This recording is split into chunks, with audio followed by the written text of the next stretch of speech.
Dorothy West. Dorothy West. Dorothy West. Dorothy West was... Dorothy West, the Kid, was an extraordinary writer, activist, and creative mind. Born in 1907 in Boston, Massachusetts, to parents Isaac West and Rachel Benson, West was an only child. But she was constantly surrounded by her extended family, as her mother was one of 18 kids. While she had no children of her own, West left behind her bigger-than-life presence, sprinkled all over the people close to her, and, of course, her beloved island, Martha's Vineyard. She tells a really wonderful story about when she knew she wanted to become a writer. So I think she was less than 10 years old. She remembers being a voracious reader from an early age and how she would go to the library and just start from the beginning alphabetically with authors. So she was kind of working her way through the alphabet, and she was on D, and she was reading Dostoevsky, which is extraordinary for a young child. And she remembers opening the book and reading the first few pages and suddenly having this thought in her head that this is genius. I can't believe this. I know what it is. I know what genius is, and I want that. I want to write. I want to be a writer. And so from that moment on, she just writes and writes and writes. When she was a teenager, she submitted a short story to Opportunity magazine and won. And in that, she decided to move to New York. They won a contest from Opportunity magazine, and Johnson, who was the publisher of the magazine, had a huge party at the end of each year. The parents won't let them come to New York City by themselves. So they said, okay, we're not really going to be by ourselves. We're just going to be there for a short time. And when they got to the city, and that night at the party, they met Zora. Zora Neale Hurston was already quite well known within that circle. And she was suddenly a part of this extraordinary movement, which we now refer to as the Harlem Renaissance. You know, she wrote for the news in New York City. The New York Daily News, which is a big job. After moving to New York, West joined the cast of Porgy and toured the world with the play from 1927 to 1929. West then briefly traveled to Russia in 1932 along with 21 other prominent black figures to make a movie titled Black and White, which was made to speak about the treatment of African Americans in America. While the movie eventually fell through, West remained in Russia for another year, teaching, writing, and sightseeing. Upon returning to America in the late 1930s, West pursued many passions, including her literary magazine, New Challenge. But she had a family member who was aging and needed someone to sort of be with. And so she decided to come back to the Vineyard. It was a place that she had grown up and spent time visiting in the summers. And then I think it was a place where she felt like she could come and recharge and sort of get her bearings again. She had to take care of Dolly and Minnie and her mother. Because as a single woman living alone, your family is everything to you. Dottie was like a grandmother to me. She took in my mother when my mother was dating my father in the early 20s. She was early 20. And my father's family's homes are all right next door to Dottie's homes. And because Dottie did not have any children, she took my mother in kind of like a daughter of her own. And then when I came along, she took me in like a granddaughter. I lived 2 houses down, so I was here just every day. She taught me to read and write. We would do simple things like take walks through Cheshire cottages. So, she lived a very simple life. She liked simplicity of things. She definitely was sort of a part of, but separate from a lot of this. She lived kind of a quiet life.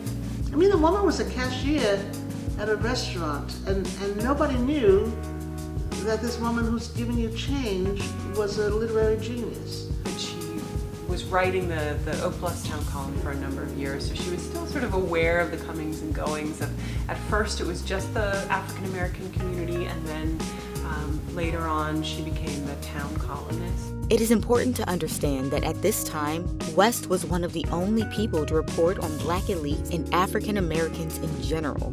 In her columns, She tended not to complain about the ongoing discrimination. She would mostly report on the on-island activity at local landmarks such as churches, parks, libraries, and of course, people.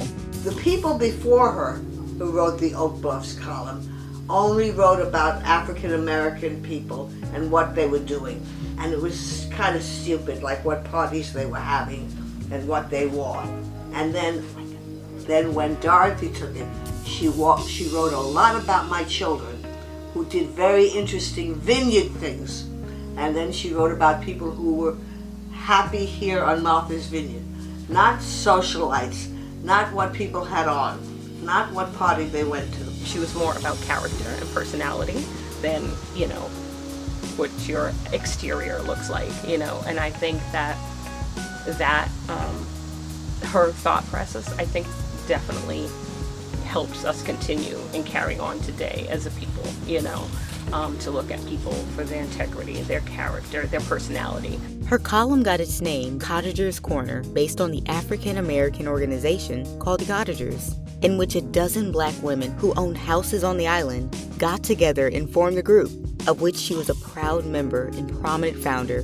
They started off, she was one of the founding members, as an organization that did good work for people of color. And it was a really good idea.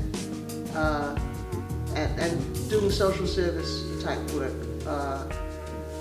was needed, certainly amongst ourselves, not being dependent on somebody else, so that if there was a need, the cottagers could attend to it on their own. I think that the kind of work that they did, again, Dorothy liked to be behind the scenes. She wasn't necessarily someone who wanted to be front and center. She was very humble about who she was.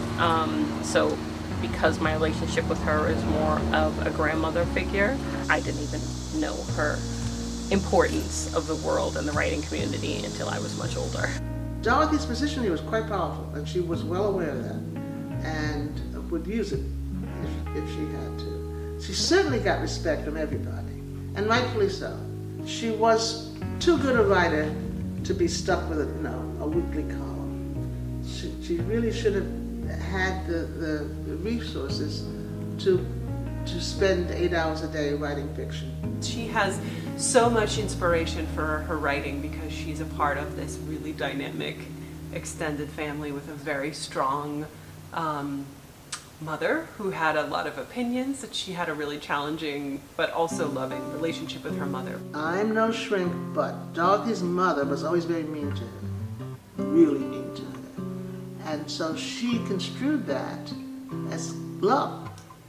If someone yells at you, they're paying attention to you, and therefore that's love, because the mother didn't care for her too much.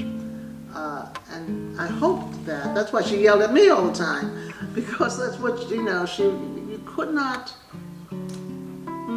it's not that you couldn't please her, but you couldn't, but it was more like no matter what you did, it wasn't quite enough. I just couldn't come up to her expectations. At the same time, she was very proud of it. She would say, "This is Abigail. She's dark, but she's smart." And it showed you how the thinking at that time was often related to what you looked like. She herself had darker skin and her mother was much fairer. And so I think she early on got that and could see how people were treated differently based on the shade, not just that they were a black person or a white person, but the shade of their skin within the black community. And then later on in The Wedding, where it really explores and pulls apart that dynamic within a family, within a black family, when one of the young women in the family decides to marry a white man, what that does to the sort of sense of identity within that black family. In 1995, at the age of 88, West wrote Martha's Vineyard crown jewel, manifested in book form, The Wedding. The story follows a young girl with the choice of two suitors, one being a dark-skinned doctor and the other a white musician. This young girl eventually ends up marrying the white man, but it ultimately disrupts the black community. Interracial marriages were not as common as they are today. and they were thought of, as exotic. In most interracial marriages that are written about, people think that the white person is doing the black person a favor, taking you into my family kind of thing. But she did relegate it in such a way that we knew she was the upper hand. So she, when asked about it in her life in interviews, why she didn't ever get married, why she didn't have children, she never talks about her own identity, and she just says it wasn't something for her. Being gay was not something that was accepted in her family. So she, even though she was able to come into a world in Harlem where it was much more open and accepted, she still brought with her the kind of norms that she grew up with. But I think it was kind of an open secret among Dorothy's closest friends and family. And you think about how strong the women who came out at that time must have been. You can see that from how much Dorothy hid it and how awful it must have been for her to have to keep that kind of secret in her all the time. The women, I don't think they had that kind of freedom. It was very sad, very difficult times, yeah. And I think that's such, being the age that she was and the time that she was born and the time that, she was discovering herself and really becoming herself. It was a time that she could have become bitter, and she didn't. She embraced and she loved and she cared for.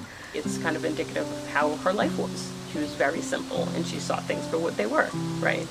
And I think she carried that through her life, and I think she would probably want that to still be the case 25 years later, to see people for what they are, not their status, not, where they come from, not what they have or, their appearance, but to really embrace people for, their true heart. Yeah, I think we remember her by saying, never give up, no matter how bleak it may seem. She does have more to teach us, and I myself have a lot to learn about her. I'm happy that I feel like there's this renewal of her spirit and energy.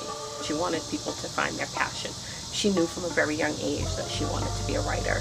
So I think she wanted to be known as somebody that did life her way, truly. She did it with passion. She did it with integrity. She did it with character and grit and kindness, She was small, but she was feisty, and she would spend time with you, and she was very connected to people and in the moment. And I think that in itself is a lot that I take, that to be connected and to listen to people's stories. I think that I would describe Miss West as brilliant.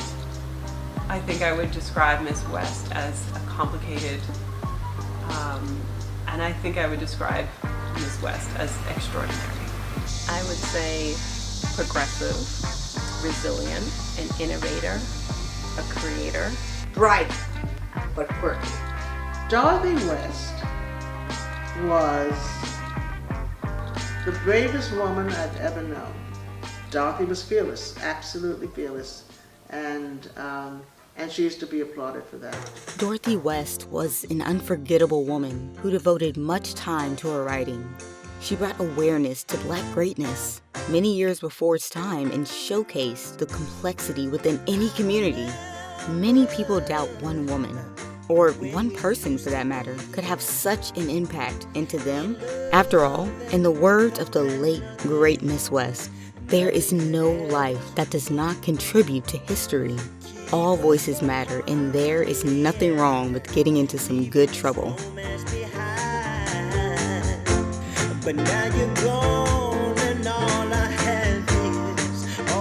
have is time. And though you're not here anymore, I still think about you. 'Cause baby,